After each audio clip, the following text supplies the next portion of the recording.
Esta conferencia comenzará a grabarse.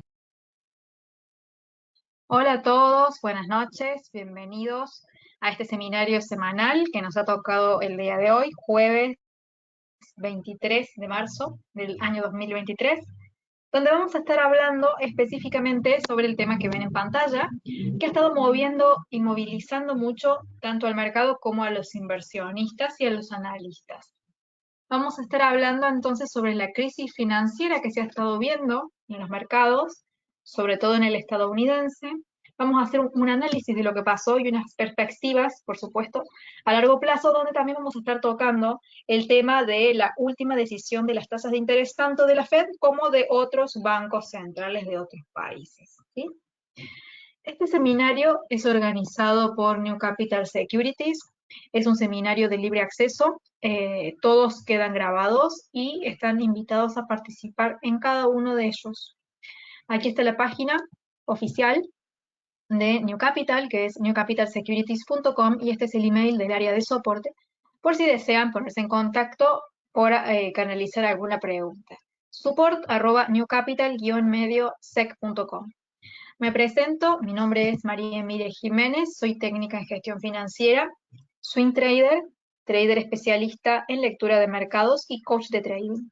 Los voy a estar orientando en esta noche sobre esta temática y también aquí tienen en pantalla alguna de mis redes. Por supuesto que en el caso de que alguno de ustedes tenga alguna pregunta para hacerme o quiera quizá dar alguna opinión, también están siempre invitados a participar, pero obviamente a través del chat, ¿sí? Lo que sí les pido que mantengan los micrófonos apagados para que no haya mucho ruido. Y por el chat me van escribiendo, yo los leo y les respondo en el momento, ¿sí? Vamos a comenzar entonces con esta temática que es muy interesante porque ha provocado muchísimo, muchísimo movimiento, muchísima volatilidad en los mercados. Y quiero que sepan que todo esto básicamente es consecuencia de las mismas políticas que están utilizando los bancos centrales. Es decir, son los mismos bancos centrales con su política de contracción monetaria, los que han terminado generando estas quiebras bancarias, ¿sí?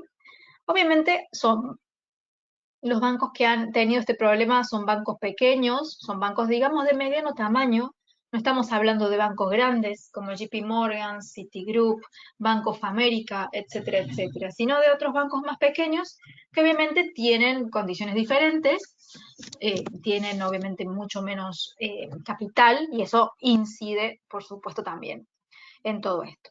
Bueno, quiero hacerles una introducción muy breve de cuáles han sido los factores que han desencadenado entonces todo esto. Voy a hacer una revisión entonces de este videito que les he subido hace unos días.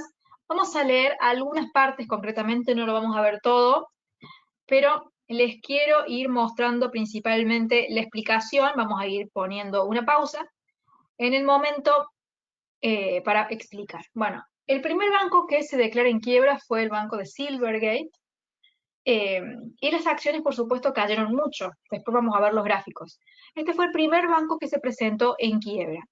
Pero después fueron otros los que fueron, digamos, apareciendo después y fueron quebrando.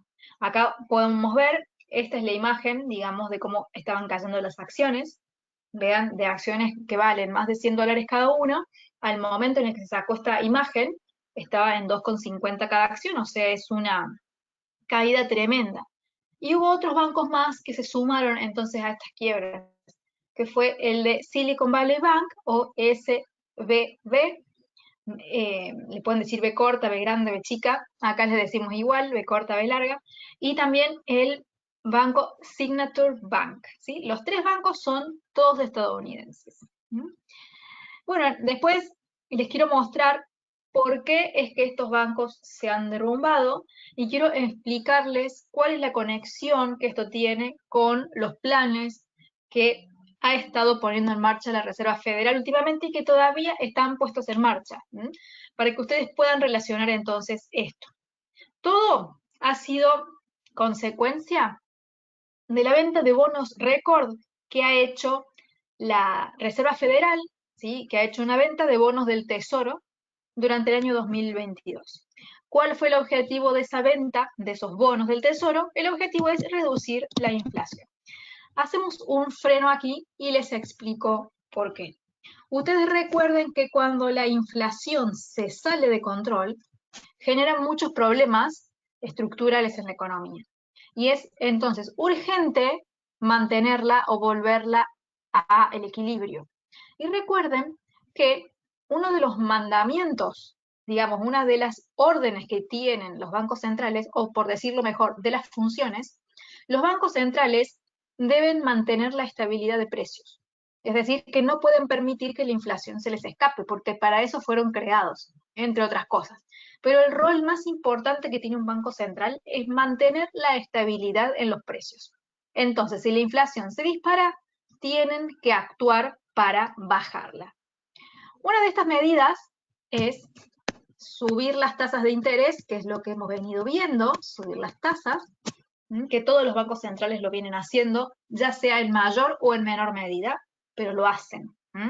Y es más, la Fed ha subido la tasa el día miércoles, el día de ayer, llegando a 5% en total.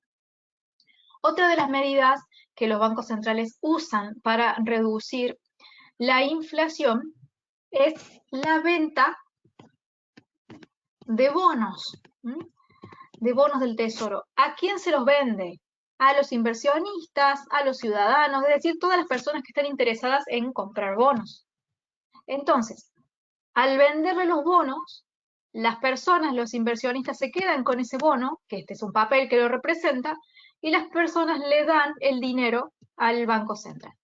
Entonces, de esta forma, el Banco Central drena liquidez. Las personas ya no tienen dinero en su bolsillo, sino que tienen el bono que lo representa. El tema es que esto lo hicieron de forma masiva. A esto se le llama QT, o Quantitative Tightening, pero vamos a decirle QT. Otra de las formas que tiene, digamos, los bancos centrales, que no quiere decir que siempre la hagan, es manipular lo que se llama el encaje bancario. El encaje bancario es el porcentaje que deben mantener los bancos centrales en reserva y que no pueden prestar. Ustedes recuerden que del dinero que los ciudadanos depositan en el banco, una parte se presta y la otra se guarda, que generalmente es más pequeña que la parte que se presta. Si el Banco Central aumenta el porcentaje de este encaje, significa que tienen menos dinero para prestar. Es decir, cualquiera de estas medidas lo que tienden es a disminuir el dinero que está circulando en la economía. Si hay menos dinero circulando en la economía, las presiones inflacionarias ceden. O sea, que lo que han hecho aquí es drenar liquidez. Pero hubo un exceso en la venta de bonos. Y ustedes quiero que recuerden algo antes de seguir. Vamos a abrir otra imagen. Recuerden ustedes que el precio de los bonos, cuando el precio P, el precio del bono sube, el R, el rendimiento del bono baja. Cuando el precio del bono baja, el rendimiento del bono sube, tiene correlación inversa. El tema es que si el banco vende muchos bonos, vende, el precio cae, porque hay mucha oferta. ¿Y qué pasa con el rendimiento? El rendimiento sube. Y además los rendimientos suben porque acompañan la subida de las tasas. O sea que este fue el escenario que estuvo ocurriendo durante todo el 2022. Subida de tasas, subida de rendimiento, caída del precio de los bonos. Recuerden esto porque seguimos con el video. Entonces, la consecuencia de las quiebras bancarias fue la venta récord de bonos del Tesoro de Estados Unidos durante el año 2022, con el objetivo, la Reserva Federal, con esta venta, reducir la inflación. Si alguien tiene alguna duda hasta acá, me va diciendo en el chat. Esta introducción la vamos a hacer bien cortita porque queremos pasar a actualizar. Entonces, ¿qué ha pasado? Esto ha creado miles de millones de dólares en pérdidas no realizadas en el sector bancario. Los bancos son propietarios también de los bonos del Tesoro, porque también son inversionistas. Y si ellos tienen muchos bonos del Tesoro y los bonos caen de precio, es como si ellos tuvieran una acción y la acción cae de precio. ¿Y por qué dice no realizadas? Porque los bonos van a un plazo, por ejemplo, 10 años. Es decir, que ellos recién van a poder cobrar el bono en 10 años, pero mientras tanto, el valor de los bonos ha caído y están en pérdidas, por eso son no realizadas. Realizadas serían si los vendieran a los bonos. Entonces tienen que cobrar un precio más bajo por el que lo compraron. ¿Mm? Entonces, las agresivas subidas de tipos y la reducción del balance de la Fed, es decir, esta venta de bonos, han provocado estas quiebras. ¿Sí? ¿Cómo comenzó todo? Uno de los bancos, ¿qué fue lo que hizo? Vendió una cartera de sus inversiones y principalmente estaba compuesta de bonos. Es decir, que este banco, dado las pérdidas que tenía, se vio que no tenía tanta liquidez, entonces tuvo que salir a vender bonos. Y esos bonos vimos que estaban en pérdida. ¿Por qué estaban en pérdida? Porque se produce una caída en el precio.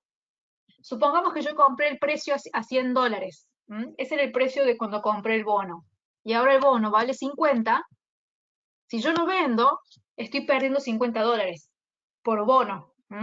Ahora, si yo no lo vendo, voy perdiendo $50 ahora, pero si quizá mañana valen 80, mañana estaré perdiendo 30. A eso se refiere con pérdida no realizada. Hasta que yo no vendo, no es una pérdida real.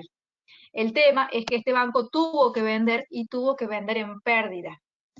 Pero ¿qué fue lo que llamó la atención de los depositantes y que provocó la quiebra de este banco? No solamente fue esto, que obviamente los inversionistas de un banco, si ven que el banco en el que ellos invierten vende activos en pérdida, es porque hay algo que está mal. ¿Qué sucedió después de esto? Además, el banco hizo una venta de acciones, o sea, vendió bonos en pérdida y emitió acciones. Entonces, ¿cuál es el mensaje? No tengo dinero. Ese es el mensaje que el banco dio al público. Imagínense ustedes una situación personal. Cualquiera de nosotros nos quedamos sin dinero y no podemos pagar los gastos de nuestro hogar. Tenemos un auto que lo compramos quizá hace una semana en $10.000 y hoy necesitamos venderlo urgente, entonces lo vendemos en 8.000. Lo vendo con $2.000 de pérdida. Y encima pido prestado dinero a mis amigos, a mi familia, que sería como vender acciones, porque vender acciones básicamente es para tener financiación.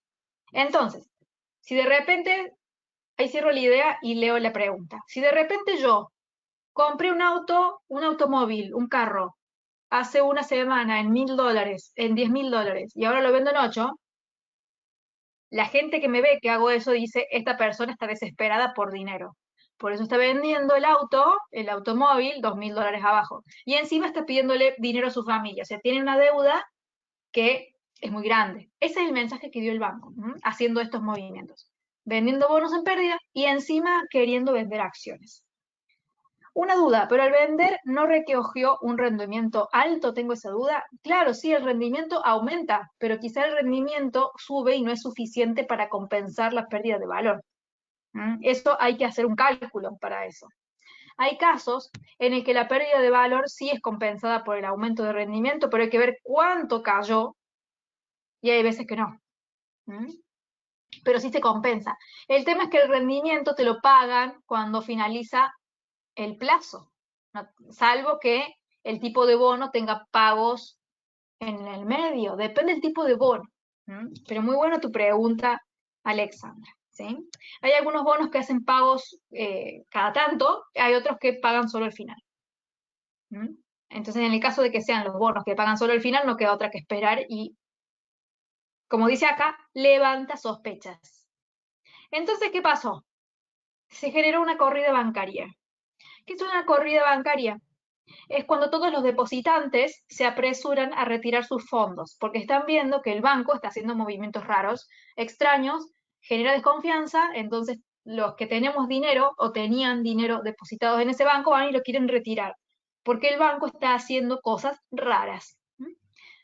¿Qué es una corrida bancaria o por qué ocurren? Porque los bancos mantienen solo una pequeña parte de los depósitos disponibles para retirar. Acá en esta imagen hay una persona que deposita sus ahorros en el banco, pero ese dinero no está todo disponible, porque parte de ese dinero el banco los presta a otros clientes. La parte que se puede prestar y la parte que no se puede prestar es regulada por el Banco Central, y eso es lo que se llama encaje bancario. El Banco Central le dice a los bancos comerciales, mire, el total de depósitos que usted tiene, solo puede prestar el 90% de ese dinero. El 10% debe mantenerlo resguardado, porque con ese 10% va a irle pagando a los depositantes que quieran de regreso su dinero.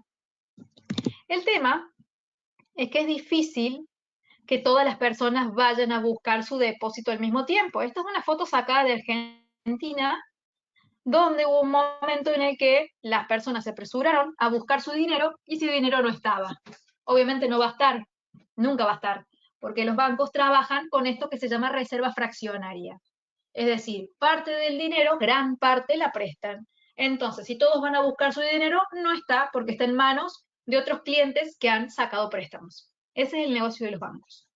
El tema es que cuando empieza a haber desconfianza, obviamente si todos van juntos no va a haber liquidez, el sistema bancario asume que la demanda de retiros, es decir, que la cantidad de personas que van a buscar su depósito, no va a exceder la cantidad que ellos mantienen guardada, líquida, que es la que el Banco Central les dice que tienen que tener. Pero cuando hay desconfianza, se va todo, ya saben a dónde. No hay forma.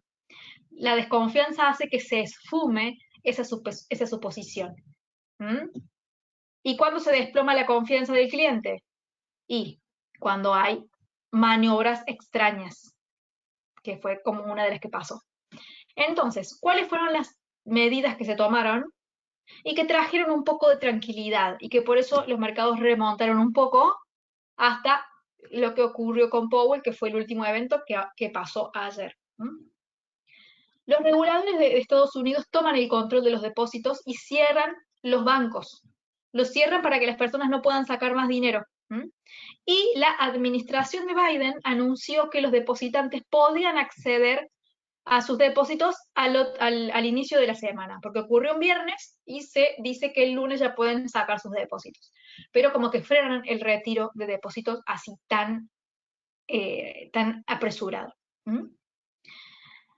Otro banco también quebró, entonces obviamente se tuvieron que tomar medidas, porque si no, ya al haber 3 bancos quebrados, se genera una desconfianza tremenda en el sistema bancario estadounidense. ¿Qué más? Seguimos. Entonces, ¿qué fue lo que se dijo?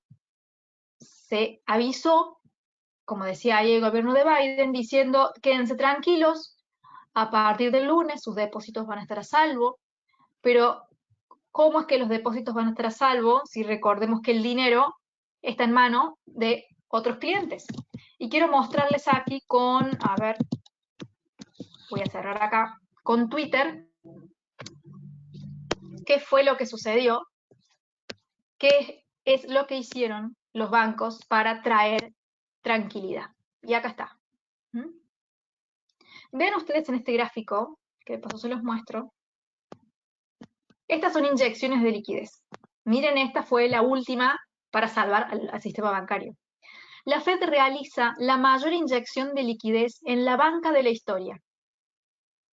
No solamente estos bancos, sino otros bancos también que estaban en riesgo, pidieron prestado a la Reserva Federal, miren la cantidad, 164.000 millones de dólares. Entonces, si todos los bancos salen a pedir dinero es porque obviamente no lo tenían y porque estaban recibiendo estas corridas bancarias. Entonces, la Fed, ¿qué hace? Les presta dinero. Pero obviamente no les presta dinero a cambio de nada. Vean acá ustedes lo extraño que sucedió aquí, que Obviamente esta inyección de liquidez, el objetivo era evitar más casos de corridas bancarias, porque los bancos quiebran, porque nunca van a tener disponible el dinero necesario. ¿Mm? Este dato es el de ahora, este sí fue último, yo lo subí el día 17 de marzo, ¿sí? De hace unos días. Hace 5 días esta cifra seguramente debe haber cambiado. Pero lo que quiero mostrarles es la idea. Ahora después vamos a ver, cuando terminemos esto, el dato de ayer miércoles, de lo que pasó con la tasa de interés. ¿Sí? Habría que actualizar, ver si esta cifra subió. Sí, está muy seria, exactamente, Cristian. Por eso quisimos dedicarle un seminario específico a este tema, que es bastante complejo. Entonces, la Fed le da estos préstamos a los bancos, pero obviamente no es gratis, ¿sí? Entonces le ofrece estos préstamos a cambio de los bonos. Los bonos son activos muy importantes, son activos muy seguros que se pagan, y más que todos los estadounidenses, sobre todo los que emite Estados Unidos. Entonces la Fed le dice, bueno, yo te voy a dar dinero, pero vos me tenés que dar los bonos a cambio como parte de pago, ¿sí? Pero el tema es que la Reserva Federal le recibe los bonos, pero no al precio que tenían en ese momento, sino al precio de la emisión, que acá es lo extraño. Vamos con el ejemplo que dimos recién. Si el bono se emite por un valor de $100 al momento que lo adquieren, pero hoy el bono vale 50, si yo tuviese que venderlo, no lo puedo vender a 100, lo tengo que vender a $50, que es lo que vale actualmente. En cambio, la Fed no se los compró a 50, se los compró a 100, que es el valor de mercado. ¿Sí? Perdón, el valor de la emisión, el valor de mercado es 50. Y no solo eso, sino que también se los compra a un tipo del 0.1%, cuando en este caso la tasa de interés debería ser mucho más alta. Para esta situación de liquidez de emergencia. Les explico qué pasa. El bono inicia en el momento de emisión, tiene una vida y vence al momento del vencimiento, particularmente que puede ser 2 años, 3 años, 10 años, 5 meses, 8 meses, no importa. El plazo se fija en el momento en el que se emite el bono. Cada vez que se emite un bono se dice cuánto vale, cuánta tasa de interés paga y a cuánto plazo vence. ¿Qué quiere decir? Que este bono, supongamos que es a 2 años. Cuando lleguen los 2 años, acá es el inicio, acá es el final. Si yo lo compré a $100 al inicio, al cabo de 2 años sí o sí tengo que recibir $100, más la tasa de interés que me paguen. Supongamos que el interés completo me pagan $5 más. Entonces, cuando lleguen los 2 años, yo voy a recibir como comprador de ese bono $105, por más que acá en el medio caigan de precio y valgan 50. ¿Sí? Eso fue lo que hizo la Reserva Federal. Ahí termino esta idea y leo la pregunta que me han hecho, ¿sí? Ustedes vayan escribiendo, que yo cuando voy cerrando ideas respondo, porque si no, si corto al medio quizás se me va la idea y me olvido lo que estoy diciendo. Bien, entonces les decía, por eso hablaba de pérdida no realizada. Si en la mitad del momento el bono cae a mitad de precio o el precio que sea, si yo lo vendo, debería venderlo al precio actual. No lo puedo vender a otro precio, porque si quiero recibir el precio que pague, no me queda otra que esperar a que venza. El tema, a veces no se puede esperar a que venza porque necesito liquidez con urgencia. Y eso es lo que han hecho acá los bancos. Es tanta la urgencia de vender el bono porque necesitan dinero, que acceden a venderlo, pero la Fed dice, no te lo voy a comprar a 50, te lo compro a 100, yo espero el plazo y al cabo del plazo recibo. Entonces, ¿qué pasa acá? Reciben liquidez y no absorben pérdidas. Esta pérdida no las absorbió nadie. Hacen un pasamano, cambian la titularidad como si nada, nadie absorbe la pérdida, el dinero se inyecta, la Reserva Federal espera el plazo y al cabo del plazo obtiene el mismo dinero y nadie perdió nada.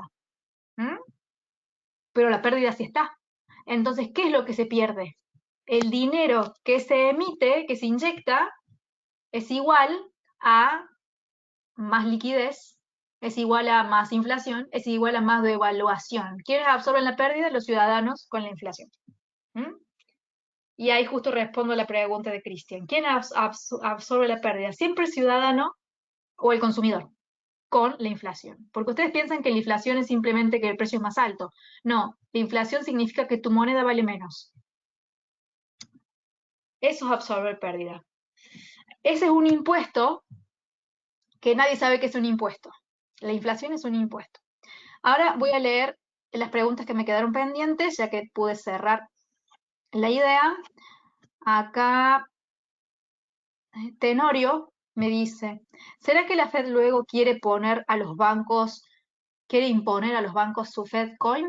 Bueno, la Fed Coin o la CBDC, que se llama así, CBDC, son monedas digitales emitidas por bancos centrales que están en desarrollo y que obviamente se dice que se quiere imponer a todo el mundo. Yo creo que va a ser bastante difícil que le impongan, porque es una moneda digital y no todo el mundo va a saber utilizarla, no todos van a tener acceso a buen internet. Yo creo que va a ser algo que puede llegar a pasar, pero que va a llevar mucho tiempo. Y además hay muchos lugares donde se quejan de la idea, porque al ser todo digital significa que cada movimiento que uno hace queda registrado. Quizá si yo voy a un supermercado pequeño y hago una compra de un caramelo, no queda registrado si lo hago en efectivo. Por ejemplo, puedo gastar, no sé, 20 centavos de dólar, por decir un número cualquiera, en un caramelo o en una golosina, y no queda registrado en ningún lado. Pero si lo hago a través de estas monedas digitales, cada operación que yo haga, cualquiera, por más pequeñita que sea, queda registrada. Y eso es lo que no gusta mucho. Yo creo que si la Fed o Estados Unidos lanza su CBDC y todos los bancos van a tener que absorberlo, porque sería una moneda nacional, digamos. Pero hay que ver, falta tanto para eso. Yo no me quiero adelantar, porque si no simplemente estaría hablando de posibilidades de algo que todavía le falta muchísimo. Pero en cuanto haya más información, por supuesto lo trataremos con gusto. Bien, acá me pregunta Cristian, otra consulta que me quedó sin leer. ¿Los bonos de Estados Unidos pueden llegar a perder valor? De hecho, ya lo han perdido y justamente al perder el valor es que se da este dilema. ¿Y por qué es que pierden valor los bonos? Justamente por la subida de la inflación y por la subida de las tasas, donde se provoca la venta de bonos y la venta de bonos provoca la caída del precio del bono. Son caídas momentáneas, pero al llegar digamos, el tope de la fecha, el precio se paga lo que se acordó. Porque uno cuando compra el bono, las condiciones ya están puestas del principio. Lo que puede cambiar con respecto al bono es la tasa de riesgo. No sé si ustedes alguna vez han escuchado el término el riesgo país. El país X, mientras más problemas económicos tenga, más interés tiene que pagar por el bono que emite. Vamos a un ejemplo. Acá entre nosotros está la persona A y la persona B. La persona A tiene un nivel de ingresos alto, o sea que tiene dinero, no tiene deudas, tiene un historial crediticio totalmente limpio, es una persona confiable, trabajadora, y tiene todas las condiciones para estar bien financieramente. La persona B no tiene un trabajo fijo, a veces suele estar desempleada, no tiene un seguro, no tiene ahorros. Acá pasa lo mismo con los países. Está el país A, que es el de mejor categoría, y el país B o el país C, que no está en la misma situación. Supongamos que el país A es Estados Unidos y supongamos que el país B vamos a dar el ejemplo de Argentina o de Venezuela. ¿Bien? Que son países que son famosos por sus malas condiciones. Si Estados Unidos emite un bono y lo vende a los inversores, para que los inversores se lo compren, le dice, mira, si vos me compras el bono, yo al cabo de 2 años te pago el 5% anual. Si Argentina o Venezuela quieren emitir un bono y vendérselo a un inversionista, si le dicen te pago el 5%, nadie se lo va a comprar. La única forma de que Argentina o Venezuela venda un bono y alguien quiera comprárselo es que pague muchísimo más. Por ejemplo, un 500%. Entonces, mientras el país en peores condiciones está, más tiene un riesgo, que se le llama riesgo país, y por lo tanto tiene que ofrecer una tasa de beneficio al inversionista mayor para atraerlo. Un inversionista no se va a sentir atraído por un bono de mala calidad que pague poco. Va a preferir un bono de altísima calidad, que está bien, no paga tanto, pero es de altísima calidad, porque el país está en buenas condiciones. Lo que puede pasar con un país cualquiera, digamos, puede suceder con Estados Unidos, si su economía se pone muy mala, lo que puede ser es que la calidad de su bono se dañe y por lo tanto deba ofrecer una tasa más alta para que alguien lo quiera, como pasa con países de otra categoría. Eso es lo que podría ser. La pregunta de Cristian también de quién asume la pérdida la respondimos, claro, la población o los tenedores de la divisa, exactamente. De las personas que tienen, que atesoran esa divisa, que la utilizan para sus operaciones diarias, pierden con la inflación. Y eso es lo que la gente que quizá no tiene educación lo suficientemente interesante en finanzas o en economía no entiende. Las personas que eligen gobernadores, presidentes, que lo único que hacen es calmar todo regalando dinero, no se dan cuenta que ese dinero que ellos dicen, ay, qué bueno, tengo dinero gratis, no es gratis. Lo paga todos los días comprando cosas cada vez más caras. Lo paga con incertidumbre, con inestabilidad, con una moneda que vale cada vez menos. Y eso no se ve. Como nadie lo ve, entonces listo, no pasa. Pero a eso es por eso que la inflación es tan mala y es por eso que la Reserva Federal y todos los demás bancos están pero tan metidos con respecto a derribar la inflación, porque es malísima. ¿Bien? ¿Y qué fue lo que pasó finalmente? Volvemos acá. ¿Cuáles fueron los efectos en el mercado después de toda esta quiebra? El oro sube. El oro es un activo financiero de refugio y además el oro es dinero real. El dólar, el euro, la libra, el peso mexicano, el peso argentino es papel. Es deuda, porque no se emite gratis. El oro es dinero real, dinero duro, como se le dice. Entonces el oro sube. ¿Por qué? Porque el colapso financiero hace que las personas busquen un activo de refugio. Además se frenan las expectativas de que la Reserva Federal suba tanto las tasas, porque justamente lo que provocó la quiebra bancaria es que las tasas estén tan altas, lo que aumenta el rendimiento de los bonos y disminuye el valor, o sea que todos los tenedores de bonos se ven perjudicados. ¿Bien? ¿Qué más sucedió? Miren el rendimiento de los bonos como cayó. ¿Se acuerdan que cuando yo les decía previamente que el aumento de la tasa genera aumento del rendimiento de los bonos? Miren cómo cayeron apenas sucedió esta crisis. Se da el movimiento contrario. Y los bonos caen justamente porque cayó, obviamente todo lo que sube tiene que caer, se produce el rompimiento de esta mini burbuja, digamos, porque el movimiento técnico parece un rompimiento de una burbuja, prácticamente. Si uno lo ve, tiene toda la pinta. Se rompe esto, y además porque caen las expectativas de que la Reserva Federal suba la tasa más, aunque al final la termina subiendo. El dólar también cae. ¿Por qué? Porque los inversionistas piensan lo mismo, que la Fed va a ser ¿cómo podemos decir? Más laxa, el dólar es menos atractivo porque tiene menos rendimiento y encima hay menos confianza en el sistema bancario de Estados Unidos. Sumado a esto, ¿qué pasó después? Hay otro banco que se suma a este problema, que es el banco Credit Suisse. El banco Credit Suisse tuvo que ser comprado por el banco UBS y este banco es suizo, no es de Estados Unidos. Pero ¿qué fue lo que pasó cuando se adquirió, o sea, cuando UBS compra el banco Credit Suisse?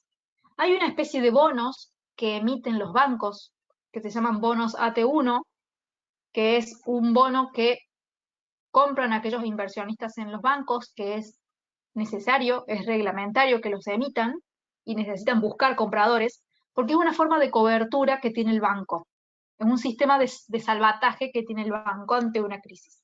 El tema es que los tenedores de estos bonos, ese bono que compraron y que está pactado, que tenía que valer un precio y que al cabo de un tiempo se le paga, pasaron a valer cero, completamente cero.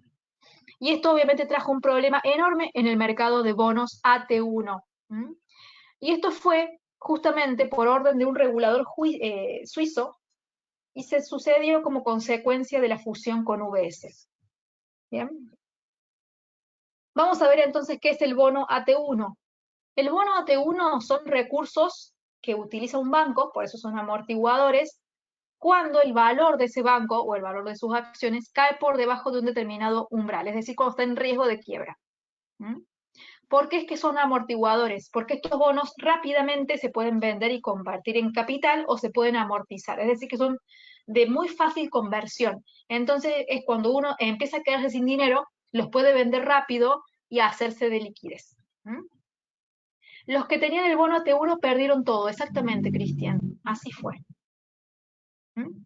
Entonces, si los bonos AT1 se pueden convertir rápidamente en capital, entonces el banco puede tener dinero y le puede ayudar a mantenerse a flote en situaciones de problemas. Estos bonos, digamos, entonces son propios de los bancos, son por reglamento que los deben emitir y que sirven para tener, digamos, un escape en un momento en el que no tengan dinero. Obviamente son bonos de alto riesgo y lo adquieren aquellas personas, aquellos inversionistas que saben qué tipo de bono están comprando. No es lo mismo comprarle un bono al gobierno estadounidense que comprarle un bono AT1 a un banco. No es lo mismo, es de mucho más riesgo. ¿Sí? Y volvemos acá.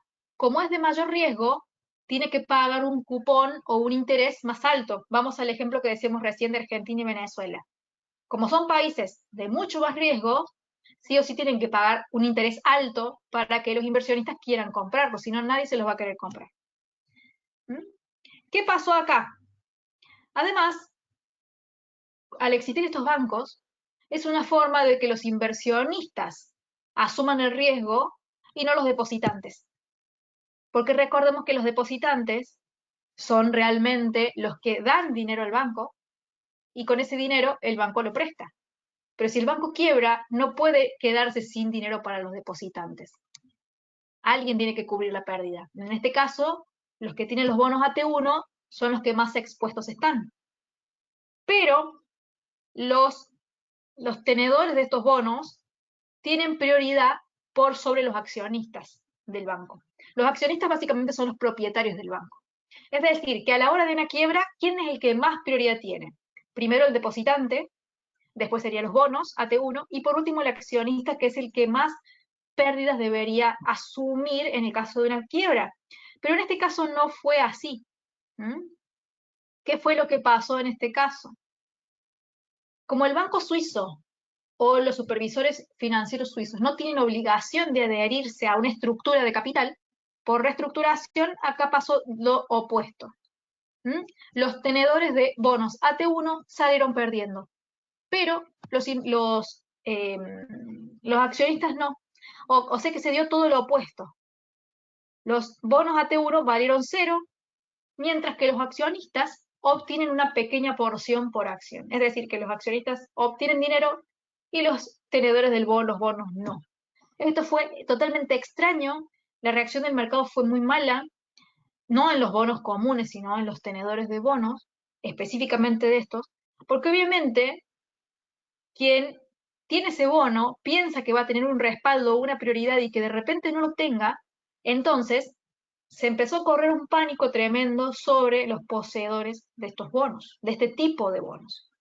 Porque ¿para qué lo voy a comprar? Pensarán, si realmente me va a pasar esto. ¿Sí? Entonces, ¿qué sucede? Se supone que estos bonos dan más protección. No fue así. Los inversores, entonces, ¿qué va a suceder a partir de ahora?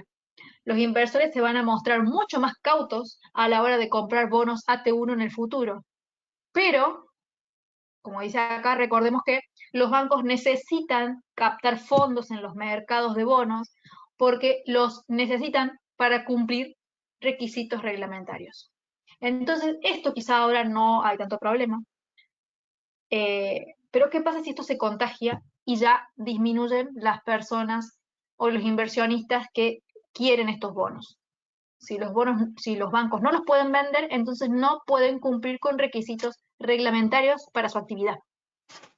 O sea que esto puede desencadenar mucho más problema del que ya hay en el mercado de, de los bancos.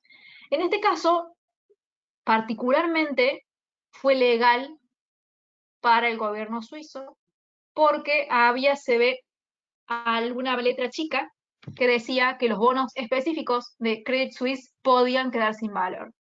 O sea que si el inversionista del bono no leyó esa parte o no se la dijeron, hay un gran problema. Seguramente, yo no creo que no la hayan leído, sería bastante extraño que una persona que invierta no lea en qué se está metiendo. Pero bueno, eso fue lo que pasó con Credit Suisse, UBS y con los bancos estadounidenses.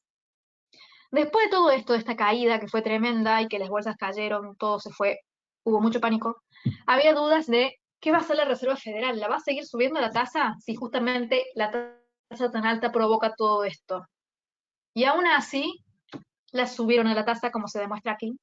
Y las palabras del Comité de Mercado Abierto, de la FOM, digamos, dijo lo siguiente, que son los miembros de la Fed también.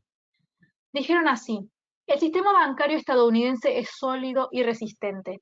Es probable que los últimos acontecimientos se traduzcan en un endurecimiento de las condiciones crediticias para los hogares, las empresas, y que afecten a la actividad económica, la contratación y la inflación. El alcance de estos efectos es incierto. El comité sigue muy atento a los riesgos de la inflación. Básicamente, ¿qué dijeron? Que ellos, después obviamente Powell dijo otras palabras, pero el mensaje fue el siguiente: nos centraremos en la inflación, el sistema bancario está sólido, vamos a endurecer las condiciones de cómo se manejan los bancos, y sostienen que este fue un problema puntual de estos bancos pequeños porque hicieron mal manejo de sus reservas. No lo quieren atribuir al sistema financiero completo, es decir, al sistema financiero más grande, los bancos más grandes. Solo lo atribuyen como responsabilidad de ciertos bancos por sus manejos y no lo tratan como un problema mayor. De momento es esto lo que dicen. Recuerden que ellos son políticos y no pueden salir a decir públicamente: está todo mal, todo pende de un hilo, la economía es un desastre, el sistema bancario es un desastre. No lo pueden decir.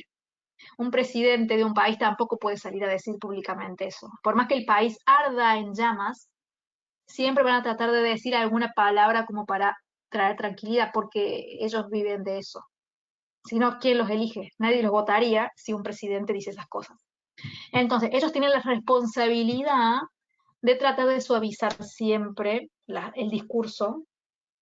Por ahora el discurso es este, de que todo es un problema de bancos pequeños, pero no está descartado el problema. La tasa de interés de los países está cada vez más alta. Acá vemos las últimas que se han modificado, ha sido la del Banco Central Europeo, que la tenemos acá en 3,50, la de Estados Unidos, que está en 5, la de Reino Unido en 4,25, Suiza también la subió a 1,50. Estos han sido los últimos movimientos, digamos. Australia 3,60, Canadá 4,50, Nueva Zelanda 4,75. Unos de los movimientos fueron hoy, que fue Suiza, que subió de 1 a 1,50, como se puede ver acá en el primer renglón, y Reino Unido, que subió de 4 a 4,25. Subió poco Reino Unido, bastante menos que Suiza. Y esta semana, la semana anterior también lo hizo el Banco Central Europeo y también lo hizo Estados Unidos. Aquí está. De 4,75 pasó a 5, acá en este renglón. Y hoy también estuvo Turquía, pero bueno, Turquía está en una situación totalmente diferente. Tiene una tasa enorme, altísima. Acá están los depósitos a un día, miren, tasas 7% diaria. Depósitos a un día, perdón. Pero bueno, Turquía es una situación como Argentina, una inflación altísima, no tiene ni siquiera sentido que lo comparemos. Pero quiero quedarme con los bancos estos, los centrales más grandes, los 8 primeros, y los que han tenido movimientos esta semana o muy cerca a estos días. Zona euro, Reserva Federal de Estados Unidos, la de Reino Unido y la de Suiza han sido los últimos grandes movimientos de estos días. ¿Sí? ¿Alguien tiene alguna duda con respecto a esto? Les quiero mostrar también el efecto, vean, de la subida de las tasas en Reino Unido. Subió la libra y la moneda de Suiza, el franco, también subió. El que no está subiendo es el dólar, que sigue cayendo, que lo tenemos aquí. Pero bueno, el dólar, hay mucha desconfianza, ese es el tema, además. Como veíamos en el video, la desconfianza en el sistema bancario también quita atractivo al dólar. La expectativa de que la Fed ya no esté subiendo más la tasa hace que el dólar caiga.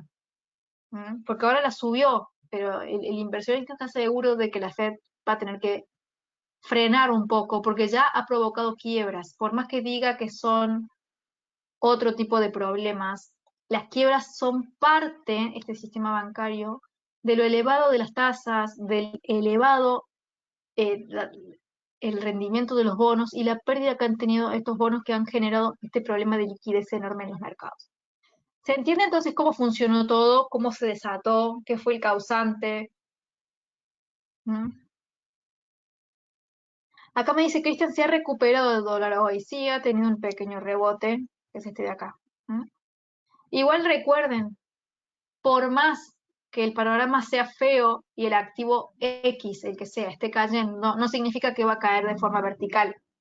Va a haber momentos en los que tenga rebotes, o sea, los rebotes van a estar siempre. ¿Sí? El día de hoy estuvo un poco más tranquilo todo. El Standard Poor's se ha mantenido bastante lateral. El oro sigue muy alcista. Vamos a verlo mejor desde acá. Bien. El petróleo se ha recuperado. El oro ha vuelto a subir. El Nasdaq está subiendo bastante. Está en máximos de estos últimos tiempos. Pero está un poco, digamos, lateral. Acá tenemos el Dow Jones. Y acá tenemos el Standard Poor's. Ustedes tienen que saber ahora que más allá de que los precios van a ir y venir, la calma va a ir apareciendo y desapareciendo continuamente. Lo que tienen que saber es que hay algo que es una realidad y que va a llevar tiempo normalizar, que es la inflación mundial. Se está luchando, todo el mundo está luchando contra la inflación, por eso las tasas de interés están altas y siguen subiendo. Y para luchar contra la inflación hay que subir tasas de interés. Y subir tasas de interés provoca problemas en la economía. Algunos ya se han visto y se los expliqué y se los mostré. Otros todavía no están, pero pueden venir. Entonces, a futuro, mientras más alta la inflación, peor es el escenario de la tasa. Mientras peor es el escenario de las tasas, peor es el escenario de la economía. Por eso es que está esta amenaza permanente de recesión. ¿No estamos en recesión? No, pero hubo quiebras de 3 empresas. Y si las quiebras empiezan a multiplicarse, y bueno, ya va a llegar un momento en que la economía no va a soportar más. Pero ya no pueden seguir subiendo las tasas, o se puede dar un escenario de estanflación. Sí, también se puede dar un escenario de estanflación. La estanflación es cuando la economía se estanca y está con inflación. Puede suceder. Vamos a ver cómo son los barómetros del tipo de la Fed, qué es lo que se espera para la próxima reunión, que es en 5 semanas, 5 días, es decir, el día 3 de mayo va a ser. Aquí vean hoy cómo es la encuesta. Obviamente esto va cambiando, hay que irlo actualizando. Al día de hoy, casi el 66% de los encuestados piensan que la tasa se va a mantener igual en 5%. Eso es lo que piensan. Es decir, que no la van a subir más. Pero por más que no la suban, la tasa en 5% es alta. Sigue siendo alta. ¿Es un gran cambio que la dejen de subir? Sí, es un gran cambio. Pero la tasa sigue siendo alta y mientras más tiempo permanezca en ese precio o en ese punto, peor para la economía. Y de paso, esto ya se los mostré ayer, pero se los muestro nuevamente hoy, el dot plot, que es este gráfico de puntos con las proyecciones de la tasa de interés hasta 2026. Y ustedes pueden ver aquí claramente en este gráfico que recién para 2026 aproximadamente se espera que la tasa vuelva a 2,50. Pero durante el 2023 y el 2024 se espera que esté, sobre todo en 2024, por encima del 4% y sigue siendo una tasa alta. Recién en 2025 quizá esté entre el 3% y en 2026 a 2,5%. Es decir, que nos quedan una buena cantidad de años de tiempo con tasas altas. Por más que no suban más, siguen siendo altas y siguen generando efectos secundarios. Si la tasa sigue siendo alta, entonces de todos modos iríamos a recesión. Yo creo que hay grandes amenazas, hubo grandes detonadores, y mientras más tiempo se mantenga, las posibilidades aumentan. Aumentan, aumentan y aumentan.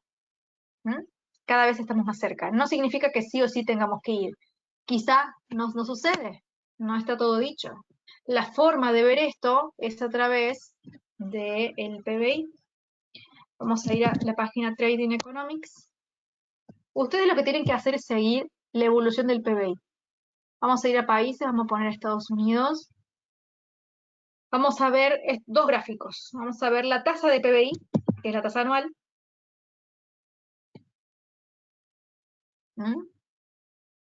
Vean ustedes que dentro de todo está positivo. Mientras esto sea positivo, está todo bien. Ahora, vamos a ir a ver la otra tasa.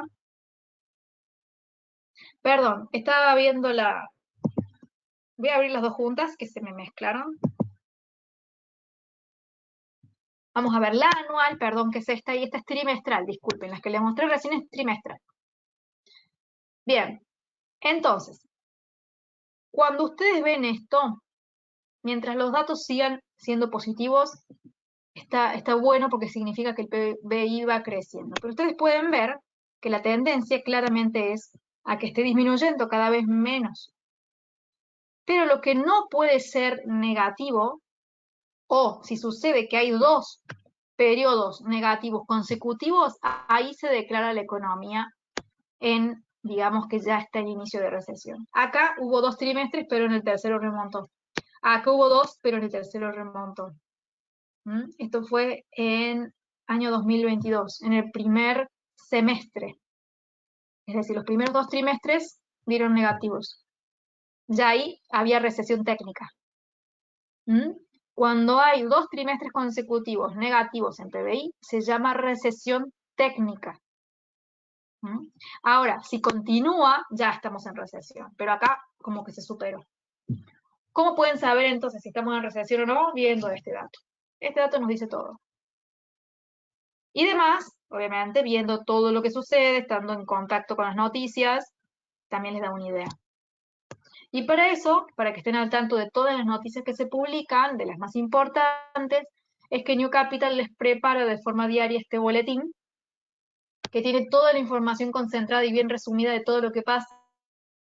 Así ustedes se mantienen, obviamente, al corriente y actualizados de todo. Y obviamente si participan en los seminarios diarios que damos, perdón, en los seminarios semanales, que son 2 por semana, más el boletín diario, se van a mantener entonces bien informados de todo lo que suceda, de lo más importante, y van a poder entender. Como verán, el boletín es amplio, tiene análisis de activos, tiene puntos específicos de referencia para compra y venta, tiene análisis técnico fundamental, tiene de todo. Así que es muy importante que lo soliciten, es gratuito. lo hacen desde la página de New Capital. A ver qué me han puesto por acá. Una duda, si el próximo mes siguiera la tasa igual, entonces las bolsas subirán o no se sabe, depende entonces si crece o no la economía. Las bolsas ya están cayendo, vienen cayendo a pesar de que el dato es positivo. Una cosa es lo que suceda con las bolsas por sentimiento del mercado y otra cosa es un dato. Lo que vos estás viendo aquí es un dato, un número, que te está dando información.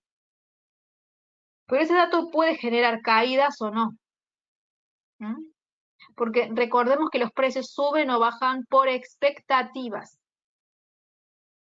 A vos este dato te sirve para saber en dónde estamos parados. Hoy podemos decir que no estamos en recesión, sirve solamente para eso. ¿Mm? Pero ahora, las bolsas, más allá de que estén o no estén en recesión, pueden subir o bajar y lo han demostrado. ¿Mm? Bajaron un montón cuando los bancos quebraron y subieron, se recuperaron cuando el gobierno intervino y ayudó y también inyectó liquidez. Y no sucedió porque se esté o no se esté en recesión. Obviamente que si el dato te sale malo, lo más seguro es que las bolsas caigan porque van a reaccionar ante un dato malo. Y sí, eso sí, por supuesto que sí. ¿Mm? Pero para que continúen cayendo, obviamente, tiene que sumarse al fundamento el sentimiento del mercado. ¿Bien? Pero por supuesto, si sale un dato así, lo más seguro es que las bolsas caigan. Seguro que sí. ¿Mm? No se lo van a tomar bien para nada. Les dejo aquí entonces mi Facebook, donde aquí subo también los mismos videos, los mismos posteos, pero a veces subo también noticias para que ustedes lean. ¿Sí? Aquí está mi Instagram, Emilia-Trader, donde aquí están los posteos, están también los videos esos que les mostré, también está en mi Twitter, que subo bastante de esta información para que ustedes lean y se mantengan también informados, @trading_emilia. Desde la página de New Capital, newcapitalsecurities.com, ustedes pueden solicitar el boletín diario para poder leerlo de lunes a viernes. En el mail les va a llegar. Recuerden que es gratuito. Los seminarios son gratuitos, se dan 2 por semanas. Todas las semanas se da sí o sí el día miércoles a la mañana y a la noche vamos variando. Una semana jueves, una semana martes, para que estén pendientes del calendario de seminarios.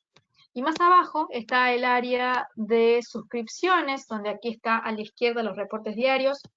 Completan datos, le dan clic a regístrate y listo, ya quedan en la base de datos para recibir el boletín de lunes a viernes.